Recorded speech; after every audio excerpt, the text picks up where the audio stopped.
my guest today. Kid Congo Powers, are you there, sir? I am here. Hello, how are you?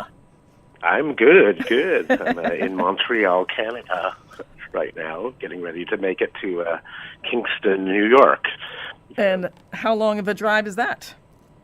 I think 4 hours, 4.5 hours. Are you the driver? A little time for border crossing. Mm-hmm. Yes, we have to allow that. And yeah. And are you the driver? I'm one of 4 drivers. Oh, okay. I think we all have driver's licenses and legal to drive. Very good. And share yeah. It's always good to be able to get into other countries and to return from them safely. Yes. So how is the tour going? You're about halfway So far, through. so good. Yeah. Good. It's great. We're like about a week and a half into it, and we just did 3 Canadian dates and heading to the East Coast, and we're having a good time. People are having a good time, and we're having a good time. Because I think if we have a good time, people will have a good time. How could they not? So, yes. I think that you are sort of the king of good time in some unofficial way. Oh, you flatter me. Oh, wait. You haven't. I mean, really, because we can talk about you being really an international jet setter, and you're parked in your jet at the moment, but yes, exactly. Yeah, it's flying high. I would like to actually refer to jet setter because you are all over the world, like all the time. And what is it that calls to you to live in so many places and to be in so many bands throughout the scope of your career? The thing is that I've loved traveling before I even was in a band already.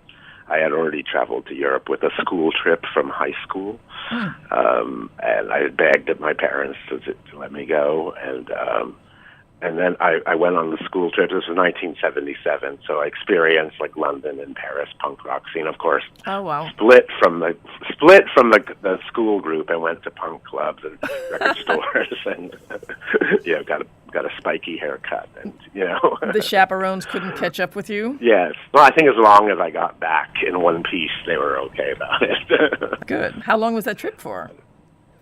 Oh, a few weeks.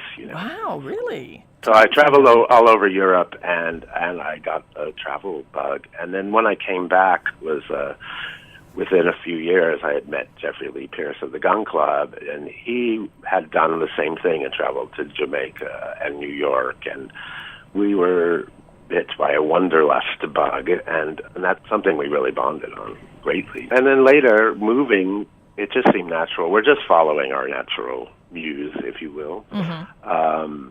To what music and what's best for the music and what's going to make it all more interesting. And so, moving to a new place is always a good way to shake that up, and also for reinvention always, and new ideas.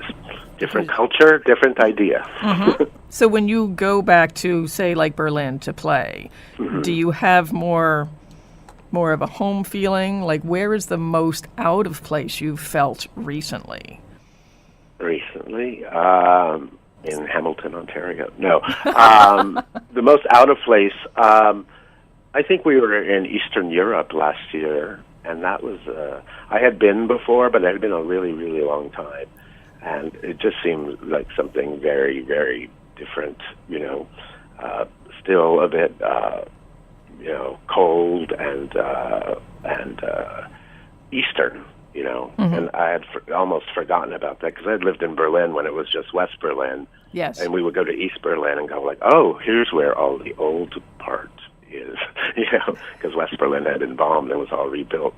Mm-hmm. And since then, the borders have been open. And it's one thing, Berlin has blended into one big Berlin. So going into Poland and Croatia, different places in the East, it was like, oh, okay, it's still really, really the East. So that's the most different. But, the people there are just the same rock and roll people. And the music that you make or have been involved in is really very universal. It's like you have kind of a global network out there, because it's not. I wouldn't even want to guess what American music would be. We can't even really go down that. Go down that path. We'll be here forever. But we use we're American band, and just like the Grand Funk song. Exactly. And we are we use American influence a lot. It creeps in with everything else. Mm-hmm. And I love blues music. I love American roots music, soul music, and American soul music. And so I am always into using old American things, but then reinterpreting them and to create a kind of new language out of it.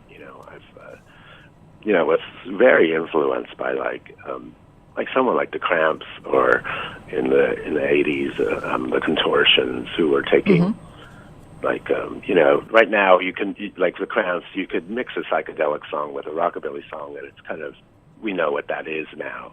But when the Cramps started, it was a complete revelation that anyone would even think of doing that. Right. It was like, wow, that's insanity, and it's so right and so on spot. And the same thing with James Chance and the Contortions. It was like mixing James Brown with Albert Ayler, free jazz and punk. It was just like, what is going on? When I came, coming from just liking the Ramones or something. Right. Even the Ramones was like, what's going on here? Right, right.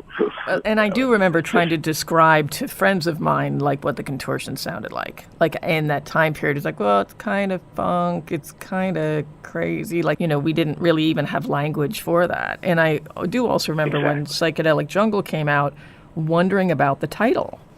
Like, psychedelic. Uh-huh. Oh, I think I felt at that time that the Songs the Lord Taught Us, etc., was a little bit more like garage horror, maybe. I don't even know. I never put a name on it, but then I remember sort of being a little thrown, like, what an amazing... I have to thank you personally for being on that record, for playing on that record, because that's just such a tremendous... I'm very proud of it. It was one of my first... That was my first recording. Oh, God, it is. That's my very first venture into a recording studio. I learned on the spot how to record when I made that album. Wow. What was that learning curve like for you? It was do or die. It was really it was good. I mean, I had really been playing guitar for 1 year before I was in the Cramps. And but I had learned fast. I had quite an aptitude. And I was playing an open E tuning, which is a kind of blues tuning, and Keith Richards uses a version of it a lot. And because it was Jeffrey Lee Pierce reckoned it was an easy way to learn fast, and then I could play slide. But with the Cramps, I was kind of thrown in the deep end. And, I was a huge fan. I loved Brian Gregory, and I loved what he did. And so to me, it was just like a bit of a tribute to Brian and a little bit of like, okay, now what else can I do? And kind of, I think my naivete worked in my favor there, because I thought I could just do anything, and it was just very much more expressive guitar playing than it was anything technical. And I learned a lot. Poison Ivy was an amazing teacher and patient, and so it was just like, okay, I've got to feel these high heels of Brian Gregory, and I really love his sound, and I want to take it further and do my version of what he was doing. And so that's how that came out. So, it's kind of pure expression, that playing. And it's rock and roll. Yes. And so there was you actually didn't really realize that there was fear to be had going into that record. Well, that's pretty great. That came later. And back to that album, what was the photo shoot like for the back cover? The Anton Corbin one? Yes, yeah, with the photo over at the table. Yeah, the chairs sort of coming through. Was that like a long exposure? How was that? Oh, yeah. We had to take the photo and then duck under the table. I don't know if I should be giving away Anton's secrets. But yeah, that was it. It was like, snap the photo, okay, duck. And then I think he exposed it again. Ghost effect. Well, but nobody would do that now because of digital and all types of things. Like there had to be Yeah, like you could just do it in Photoshop. It was a very spooky photo for that period of time. It was like, oh, that's cool. That's great. And great. And it was great because Lux came up with the tag. I don't know if you remember the advertising, the posters for the Psychedelic Jungle album was that photo, and Lux came up with sit right down and make yourself uncomfortable. Oh, nice. I wanted to refer to, there's a quote that I read that you said, when the Cramps asked me to be in the Cramps, I quit everything, threw my shoes in the air and my books out the window and said, I'm going with you. That's how it happened. Did you really throw your Wouldn't shoes in you? the air? Yes, I would. Did you actually throw your shoes in the air? I did. I did all kinds of crazy things. So I was elated, and I couldn't believe my luck. I mean, I immediately called Jeffrey Lee Pierce up and was like, "Oh my God, the Cramps has asked me to be in their band, and should I do it? Should I not do it?" And he was like, "Are you crazy? Of course you should do it." To us, the Cramps are huge rock stars. Yes, which they are. Yes, but we were the guy that time. The Gun Club was a band that had 4 friends coming to see us, and a couple of other bands sing. Older bands like X and the Blasters and the Cramps saying, "Oh, look at how cute they are." Something will come of them. Pat them on the head. And that was it. It was like 5 girlfriends, and that was our audience and mother. So at that time it was like Jeffrey was just saying like, "Okay, well, do it, but get us some gigs." So we did. Nice. And then, then their album came out shortly after Psychedelic Jungle. It was a huge, amazing hit. Yes. Right. And then how did that go for you? What kinds of things happened that you couldn't have imagined? I'm here now talking to you. That's what I couldn't imagine. Well, career-wise, or just God, it's quite an adventure has happened. I mean, it was great playing. If you have to learn how to play guitar on stage, doing it with the Cramps is a pretty incredible way to learn. And so, that has always stuck with me. The whole aspect of great show and spontaneous and excitement, and what kind of magic can be made, between audience and a band, and that was, amazing. And I could never have imagined that one day I would be on stage and my hair would catch on fire. Oh, when did that happen?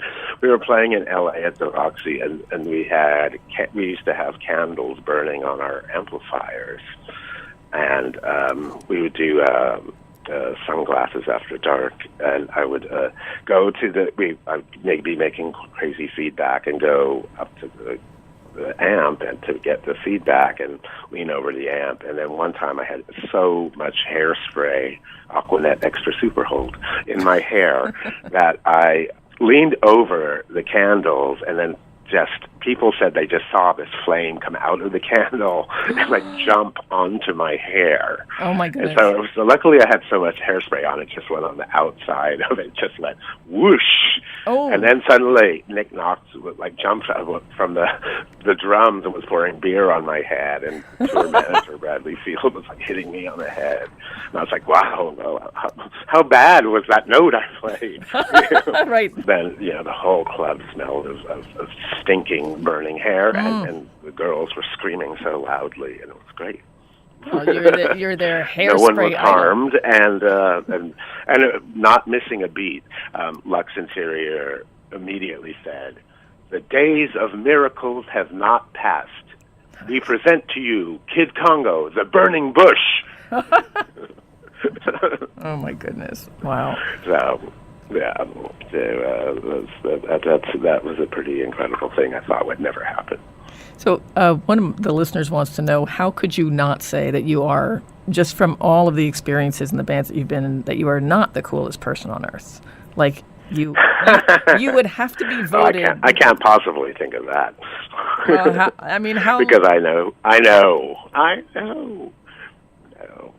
No, I don't know. It's nice. It's nice. Isn't this good? It's nice. It's like, is that like, do I get a plaque that says it? I don't know.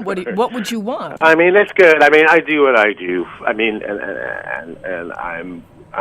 It's nice when people say that. I mean, it is really nice, but it's something I can't think about.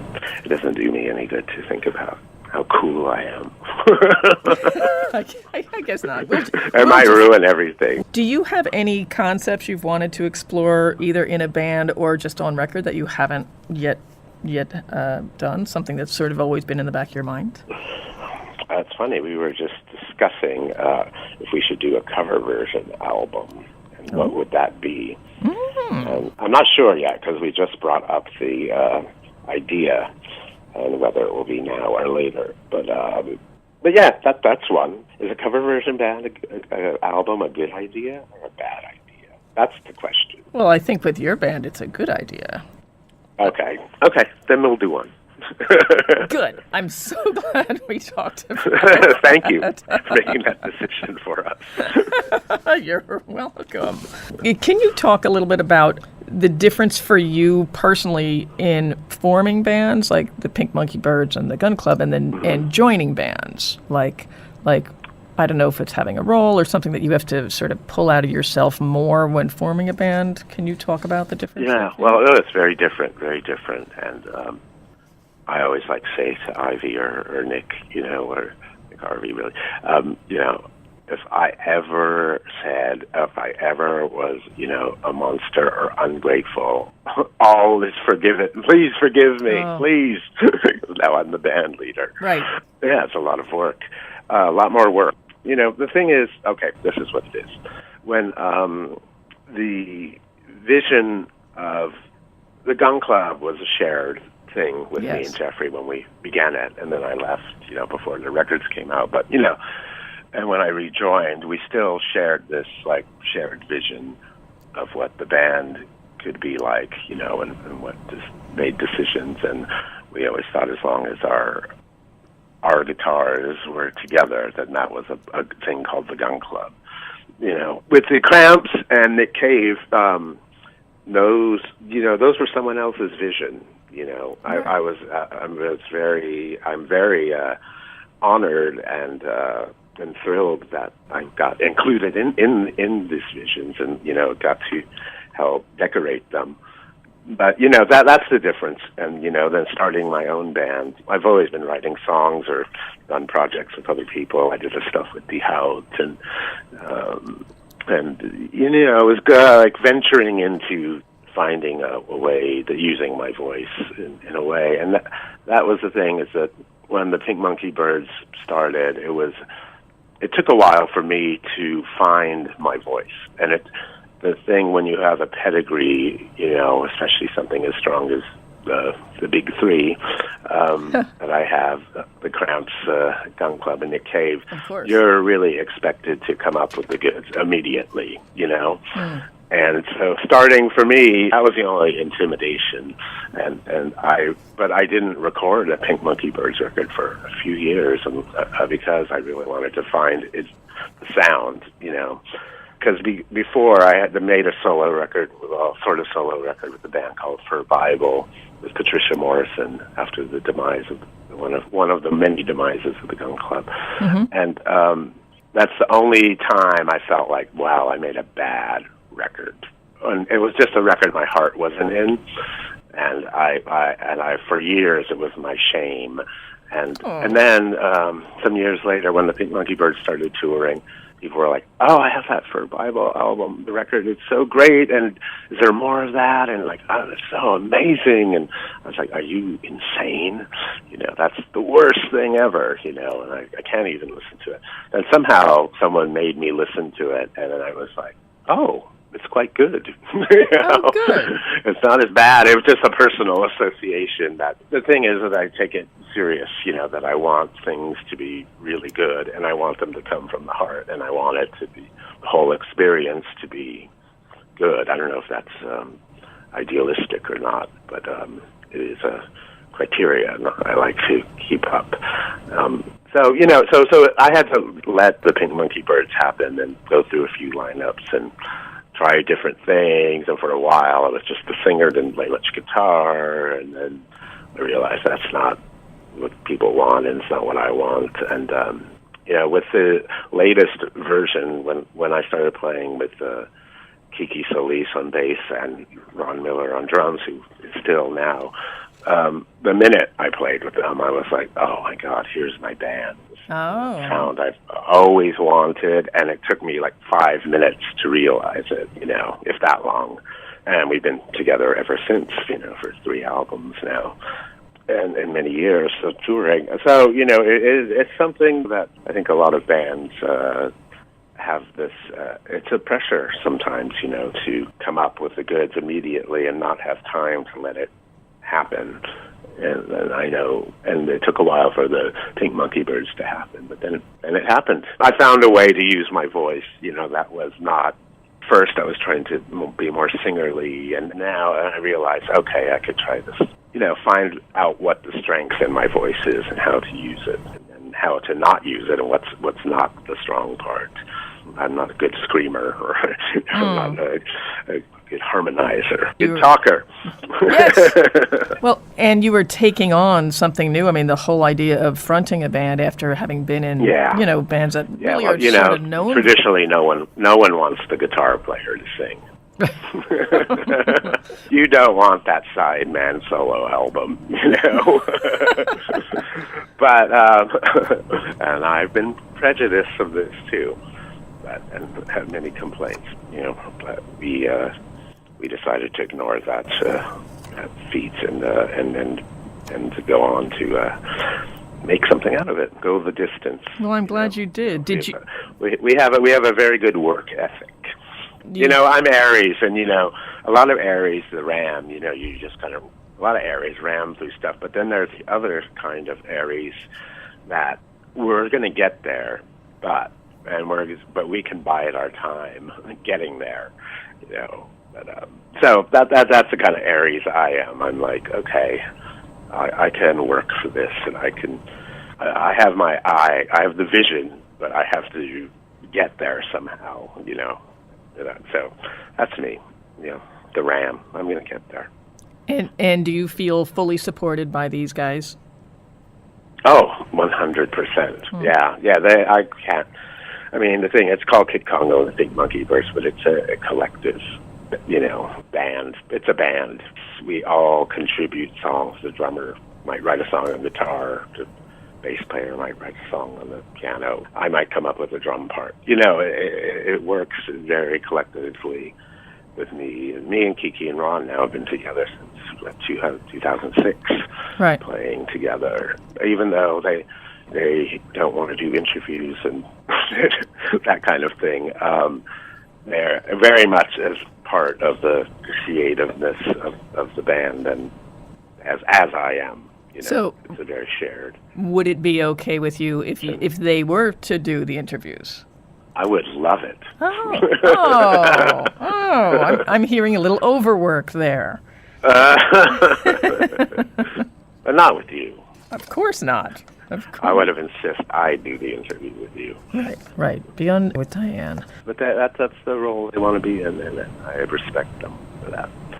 And they're working there. Well, and you know that you can count on them for that. Oh, I can definitely count on them for that. Yeah, I feel like they have really made it happen, and it's another shared vision. They know exactly what to do. We don't have to talk a lot about anything about musically. It just kind of happens.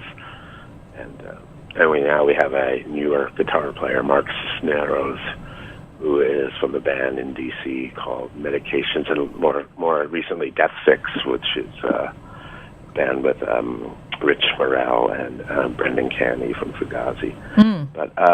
But so he came on for a tour and is still here. There you go. He's a great guitar player, and he's really added a nice new Chicano rock sort of sound for us. It's good, great ideas. And he plays the saxophone. Oh, very good. So maybe there's some sax in the future. future. Hey, I've got a couple of listener questions here. Who are your favorite guitar players? Jimi Hendrix, Poison Ivy, John Lee Hooker, Pat Place from the Contortions. That's one list. That's a great list. Uh-huh. And well, they're all people I've learned from. I've looked up to and learned from. Roland S. Howard. Please do not let me forget Roland S. Howard. You know, incredibly. I loved Roland's playing, and his last album was so incredible. And I knew when I heard the Birthday Party do a version of Gene Vincent's Catman, his playing completely made sense to me, and I knew he was coming from somewhere similar that I come from, and very extreme, very uncompromising, and very much his own sound. I mean, and that's the thing with these guitar players I mentioned. They have their own world they've created, and to me that's really important. And it sounds as if that's what you really do yourself. Yeah. I like to.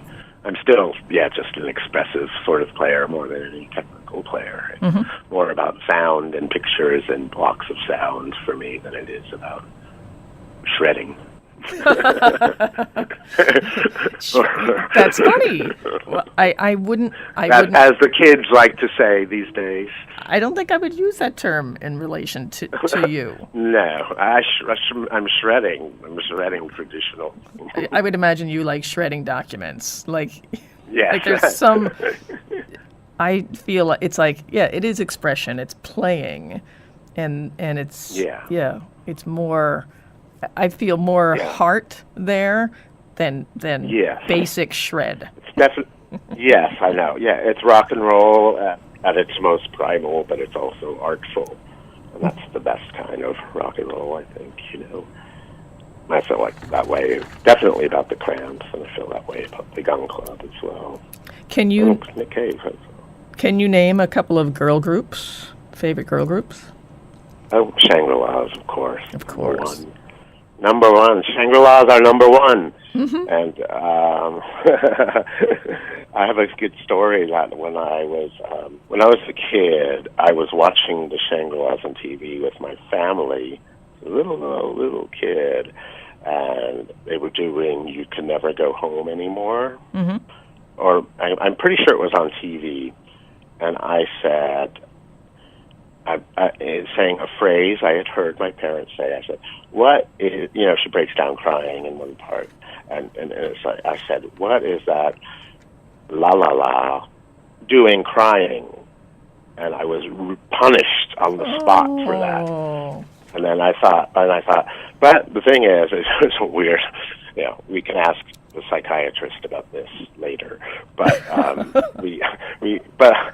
but that made me love the Shangri-Las. It was like forbidden fruit, and I had really hit a nerve with my family saying that, and I had defied my parents. Yes. Yes. And that was so in the spirit of the Shangri-Las. And later when I was doing thinking of a way to I was.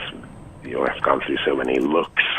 And for a while in the Cramps, I was like, well, I want to look like the Shangri-Las boyfriends. I want to look like one of the Shangri-Las and what their boyfriend might look like. Nice. Kind of like a greaser with a beehive.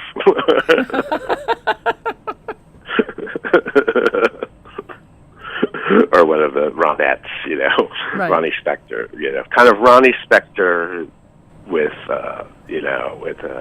he's a rebel, the Crystals. But so that girl groups, I love them. Awesome. All the great people love the girl groups. What is going on with your memoirs? Oh, I have a piece of my transcript right in front of me. Yes, I don't have a publisher yet. I'm going to finish it and then get a publisher. I have a few people kind of sight unseen who said they would do it, so it's something will happen definitely. And I'm working with an editor I turned in a first draft, and I'm doing a second draft now. So he gave me some corrections and where I need to fill out more. And so it's actually really almost there.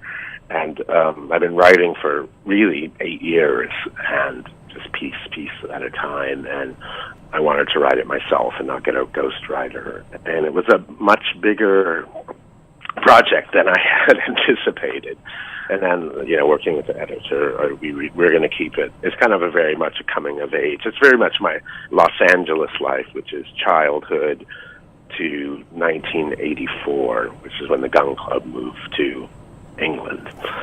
So that's the time span. But it does encompass the Cramps and the Gun Club and my relationship with Jeffrey. And a lot of it is being a kid and how I never thought I would end up a musician, but I always, since I was a child, wanted to be near music. So, it's a funny story, lots of funny stories. I had read that you originally wanted to be a music journalist years ago. Yes. Does doing this book sort of satisfy that, or is that just sort of gone in the wind now? No, it does. It does. I like writing journalism, but writing a book is very different from that. Mm-hmm. From opinion and writing about yourself is very, very different than writing about someone else.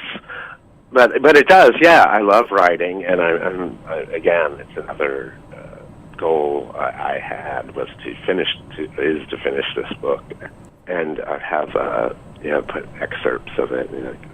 I did a thing in the Huffington Post recently, and just different things. I just did a reading in Columbus, Ohio, at a record store. I have to wait. I have to finish it. I just have to finish it. You have to finish it. That's all. I'm yelling at myself. That's okay. That's okay. We all do that from time to time. You said that you got an editor. Are there times when you wanted to edit yourself and say, "Oh, I shouldn't have even written that part"? Like things where maybe you felt exactly it was too personal. That's what the editor is like. I can see that you were going to write something and you didn't write it. Oh. So that's what the good part of the editor is. Oh, good. Or kind of he's the opposite. And I went to a few writing workshops and stuff in the D.C. area, really nice, good ones. And it was good because I got to get people who have no idea who I am and maybe don't even know anything about rock and roll music or what that is. And it was good. It was a good thing, a good boost of confidence to see that they got what the story was and just the experience. So is this going to be like the Fur Bible, like you're not going to want to actually read it once it's out? Probably not. No, I listen to records. I think when it's done, it's done. And I listen to records maybe a year after they're done. Give it a listen. Just to see what it was, because sometimes, for a while, all you do is listen to a record and see a fader on the thing you should have pushed up, on the desk, on the mixing desk you should have pushed up or something. That's all I hear. It's going to happen. It's happening. Which brings us perfectly back to your new record, your newest record, Haunted Head. Can you listen to that? That I can listen to, yeah. I'm very proud of that record. And it's the first record we've done completely autonomously.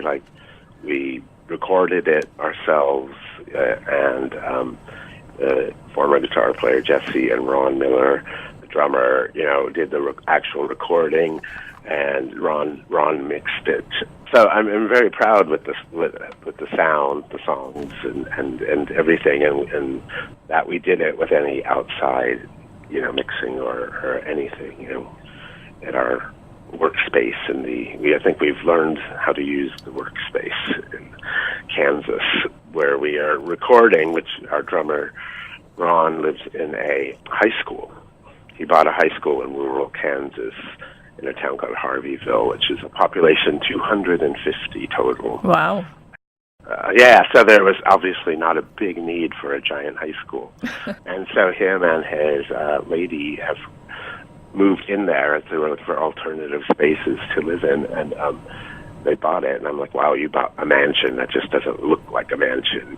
Right. You have a basketball court and a gymnasium. Oh, my and God. a kitchen the size of a cafeteria. Wow. And 14 rooms, and 4 bathrooms. So, and this much land. So they do workshops, and they actually run an artist retreat there because it really is quiet and a great place to work. So and it's called the Harveyville Project. So we've done the last 3 albums there. It's our inspirational workspace. That sounds like a lovely space. Yeah, it's good to get out of the city and do it. So it's no distraction. I know that you need to get on the road, so I want to be diligent about the time, and thank you for spending the time. Yes. We're late. It's your fault. It is my fault. That's right. I'll give them my phone number to call, and exactly. I'll call we'll make for you. Yeah. In real quick spur of the moment, can you name like 4 songs that you love? Yeah. Well, I was thinking of things that were super influential. Mm-hmm.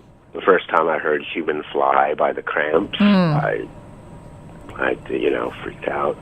I think from writing this book, I realized that when I was a little kid, the opening of "Axis Bold as Love," Jimi Hendrix album, is a spoken word and just weird, funny thing called EXP, where they're talking about UFOs and abduction and blah blah blah. Oh, cool. And then Jimi Hendrix starts making these sounds that are supposed to be like a spaceship taking off. And so that was hugely influenced on me. The Midnighters, Whittier Boulevard, my LA roots, and what an amazing instrumental, and fun, and just hugely, the guitar sounds insane. It sounds like they were recorded in a gymnasium. That's when Ron mentioned, I just hear that song being recorded in a big hall, whether it was or not. The Contortions, Contort Yourself, again, the guitar playing. And also, I met Jeffrey Lee Pierce at a Para Ubu concert. And some of the guitar playing and different sounds and ideas on the Para Ubu Non-Alignment Pact dance album, that's hugely influenced, and I could love that song, could hear it forever. And the minimalism and great mood made by John Lee Hooker, Madman Blues, that's, to me, just like so complete and minimal and menacing. Menacing. Great, yes. Do you have a favorite horror movie? Favorite horror movie? Yeah. Oh, God. So many. Well, recently I just saw Under the Skin, which was actually sci-fi, but I thought it was kind of a horror movie. But really horror movie, I don't know, they saved Hitler's brain. It's pretty funny all the time.